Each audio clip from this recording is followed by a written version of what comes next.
Welcome to Cross Culture New Mexico. I'm your host, Mark Tross. We're continuing our series on Sukkot, or the Feast of Tabernacles, and a practical guide for believers in Messiah. We want to reiterate the fact that all of these feasts are types and shadows of things to come, according to the book of Hebrews, that are fulfilled in Christ and are still yet coming as we look towards the revelation of Jesus Christ and the visions of John the Apostle, and so much more, according to Colossians chapter 2, verse 17. But like communion, the fellowship of the saints, these are repetitive. Do these things as often as you can in remembrance of me, in fulfillment and prophetically looking toward the second coming of Jesus Christ, as we've covered over these past videos. So be sure to look back on them, subscribe to this Cross Culture NM YouTube page, and let others know about it.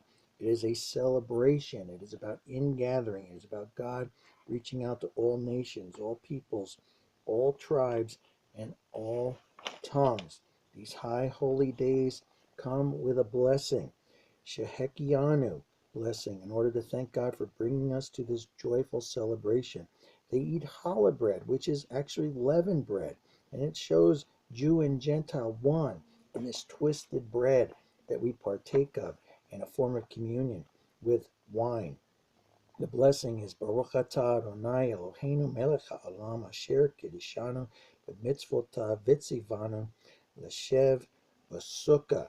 About the sukkah, blessed art thou, O Lord our God, King of the universe, who has set us apart by thy commandments and commanded us to dwell in the sukkah, or the tabernacle, to dwell in him, to abide in him, Jesus said. So we talked a little bit about the four species and the idea of the blessing. You could use a palm branch, a lemon, whatever, if you can't get the palm and the citron. But again, the blessing goes north, east, west, south, to all nations, all peoples, all tribes, all tongues. Baruch atah Adonai Eloheinu melech ha'olam asher kiddushanu b'mitzvotav v'tzivanu al natilat laluv. Blessed art thou, O Lord our God, King of the universe, who has set us apart or sanctified us by thy commandments, by your word, and commanded us to take up the lulav.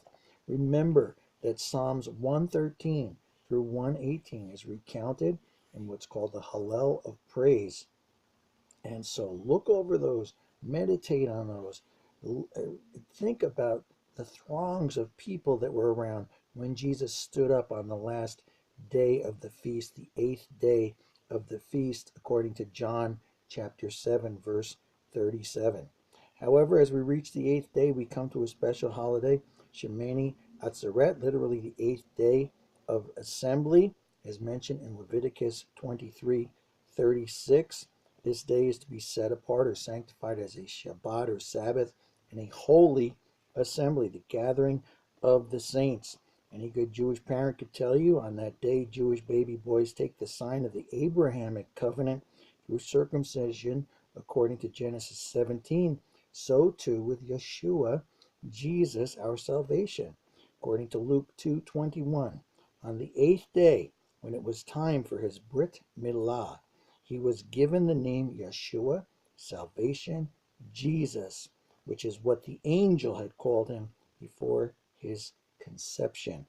Again, Luke 2:21. Believers in the Messiah, in the Christ, the anointed one of God, have good cause to remember this wonderful feast and how Jesus fulfilled it, and it is yet to come, and we will spend eternity with him. Truly, Yeshua became a servant of the Jewish people in order to show God's faithfulness by making good his promises to the patriarchs, according to Romans chapter 15, verse 8.